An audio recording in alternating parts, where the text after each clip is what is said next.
This lesson for our Koine Project class, we will demonstrate or assert, adamantly affirm that the perfect question to ask. What would be the perfect question to ask concerning once saved, always saved? So let's go ahead and get started. Our Koine Project class will remain true to our discipline. And let's go ahead and start with Ephesians 2 and 8.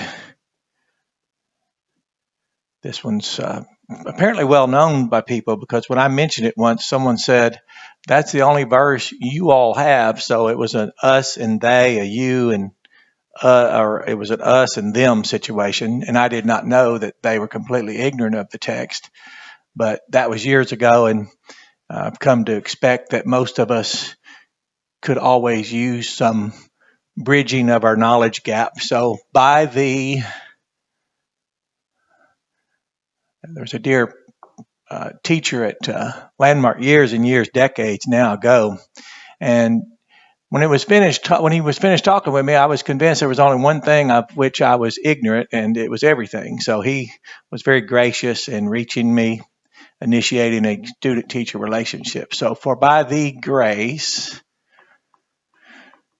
capitalized, that's personification of Jesus, este, you all are. And then we have this perfect passive participle. So, of course, perfect being the pun in the question, what's the perfect question to ask concerning once saved, always saved? Sos. Notice a reduplicated stem, sos minoi. Those of you that are following and using your language, you all are ones who have been, notice passive voice, have been, and then I'll write this in here, completely saved by the grace. Now I say completely because in the perfect tense, it's past completed action with continuing results into the present. And now we will be using our Bible words and what we've been learning and studying. There's a good article at Grace Evangelical Society about eternal and everlasting, and how for us, our life is, when we believe Jesus, we have everlasting without an end, but it had a beginning the moment we believed into Jesus for everlasting life. So saved and are being everlastingly, notice everlastingly, because the perfect question is, what does once mean and what does always mean? Since we can now replace those words that we use in our own vernacular, we can now replace it with Bible words. And then let's do a note here, 1 John 5:4, and then we'll come back to that in just a moment. So he said, you all are ones who have been completely saved and, of course, are presently and are being everlastingly saved. And that's through dia, through tes, pisteos. Now, this is through, that's a personification of Jesus. So I'm upgrading this to the faithfulness, the same faithfulness mentioned in Galatians 2:16, because this is the means by which the person, Jesus, through his faithfulness. But let's remember our note here. This is just a note. I want to recall and remember this. Here's a note, 1 John 5:4. And here's part of that text says, this is the victory, the Nike, the victory. And then he went on and said, the Nike sasa. This is aorist. It's a participle, articular. The one which overcomes, ton Cosmon, the world. And what is it? It's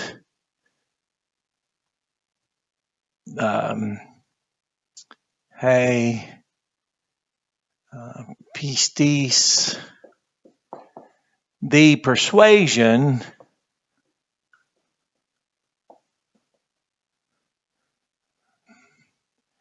Hamon, that's it. It's us, of us. Hamon, there we go, of us. Notice we're the object of the persuasion, John 3:36. Let's remember that. The one negating persuasion. What is that? John 3:36. Apaith. Phone. The one negating, but the one who is negating. Remember that alpha privative, negating persuasion. And this is to by the Weo Son.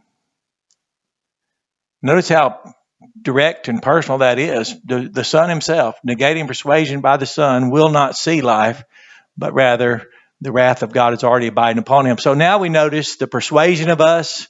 We notice that this phrase, faithfulness, is also the persuasion. That would be the persuasion that Jesus Christ would be utilizing and faithfully deploying his persuasion by the Son. Now, while we're still talking about what's the perfect question to ask concerning once saved, always saved, let's go on back to 1 John 5:1. Let's go to 1 John 5:1. I'll try to keep this straight here. And we had this statement, ton. Now, this is not the entire sentence, of course. Ton gene. Just talk this out. This is from ganao, reduplicated stem. Gene minon. So this is referring to the one who has been completely. You remember, we're just using the language to let it script us. So if it's past completed action, the moment we were saved, it was completed. It wasn't partial that then later would have to be finished. And then the continuing result is everlasting, and it's passive voice. So once we've been saved by the Jesus, the grace, through the persuasion, as the Bible said in 1 John 5:4, the persuasion of us, then it's everlastingly. So now we have once equals completely and always equals everlastingly. So here is another text, the one who has been completely fathered,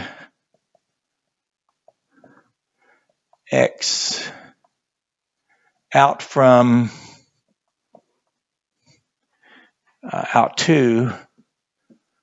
him. And of course, now let's finish this. Out from him has been completely fathered, is being passive again, continuing results, ing, is being everlastingly fathered. I'll correct that. It was being everlasting. So now what we've done is replace what I'm recommending is let's continue to upgrade our glossary. Let's upgrade our understanding by using the language being scripted by it.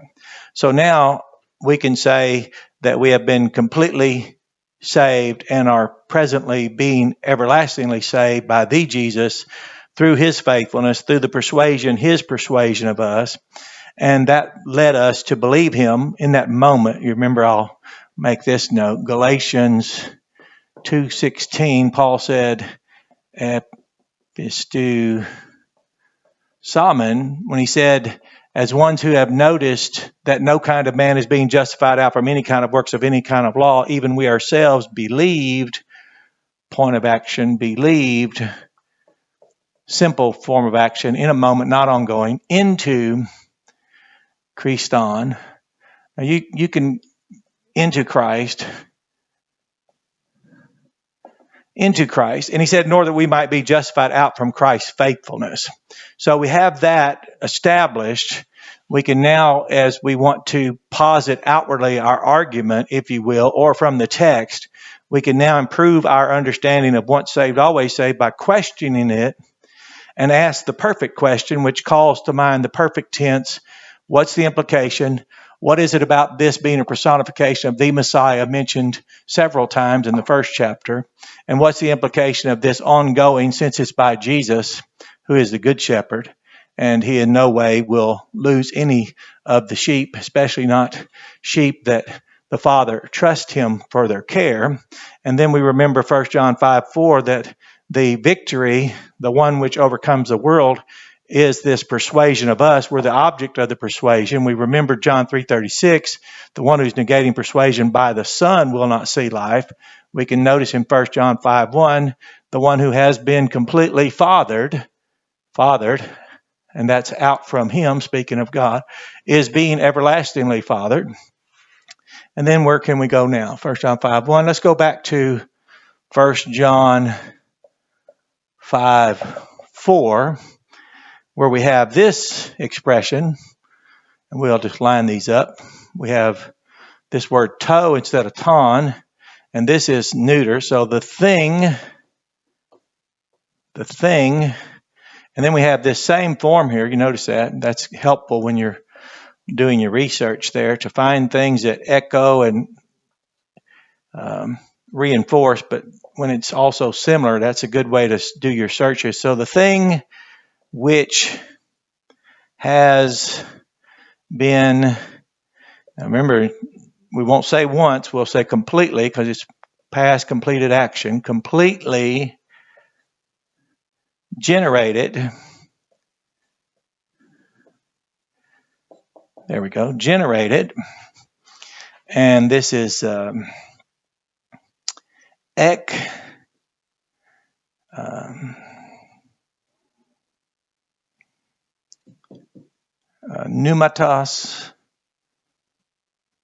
pneumatos, out from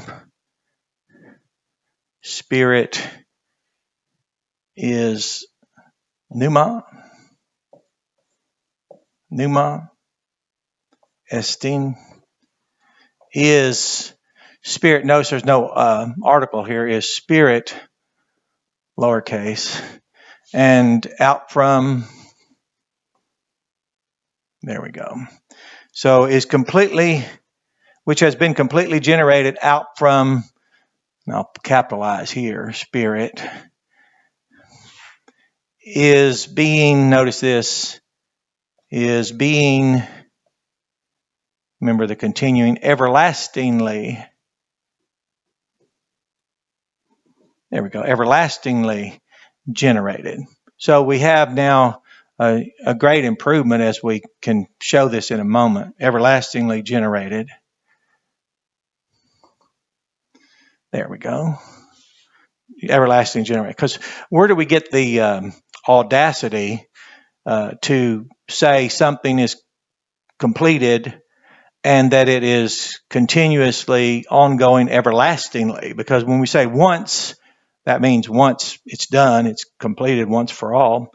And then we're saying always, well, always is everlastingly. So we're just simply improving our script. And I'll move out of your way here for you to see it. And I think it's very much appropriate that the, what would you call it, upgrade, if you will. So that's why I say don't fail to question even what you would say, well, I believe once saved, always saved. Well, then ask the perfect question, evaluate the perfect tense. Why are you saying once saved, always saved, which seems to be an abridged expression of the perfect tense? And trying to think of, let's go to John 6:47, because we want to then notice what Jesus said. Amen. Amen. Amen, amen. So he said, I'll just transliterate it. This is the word amen. Amen. He's making a declaration of resolve, and so be it. This is a resolution. It's a very strong affirmative, truly, truly. So he said, I am decreeing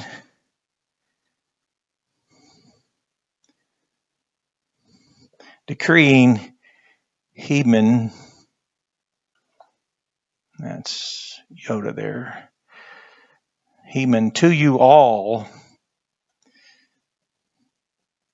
And then he said, the one who is already,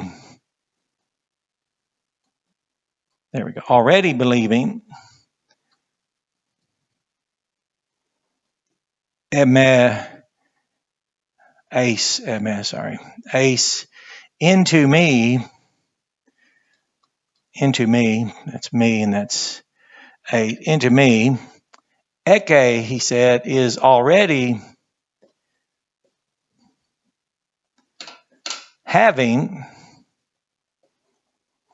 and that's where we have now Zoe, Zoane, Ionion, life everlasting.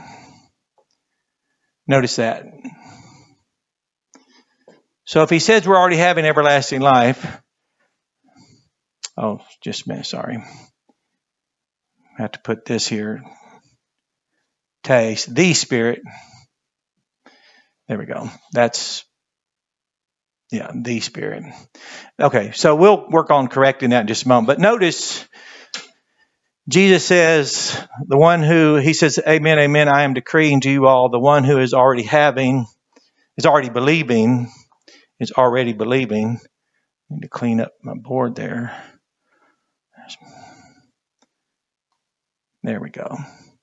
Is already believing, into me is already having life everlasting. So life everlasting, it's durative from the moment we believed throughout all eternity. We will have that. So we can go back now to the perfect question that we can ask of once saved, always saved. What does once mean? And it means here in this moment, as Paul said, that moment we believed. And we can now see that it's past completed action from the grammar. So we have been completely saved by thee, Jesus, through the persuasion. The victory, the one which overcomes the world, is the persuasion of us. John 3:36, John the Baptist preacher said, the one who is negating persuasion by the Son will not see life. 1 John 5:1 says perfectly, the one who has been completely fathered, once fathered, is being everlastingly, passive, fathered. And then 1 John 5:4 said, the thing which has been completely generated out from the Spirit is Spirit. And the thing which has been completely generated is being everlastingly generated. So that's it. That's our perfect question. And I've run out of room on the board, and I'll get out of the way for the last time as we conclude. But go back and go through it. Use your blueletterbible.org. It's very user-friendly. It's designed and intended to improve our knowledge. And just notice all we did in this class was say and conclude. Here, we'll make our conclusion. Therefore, here's our conclusion. Once equals completely.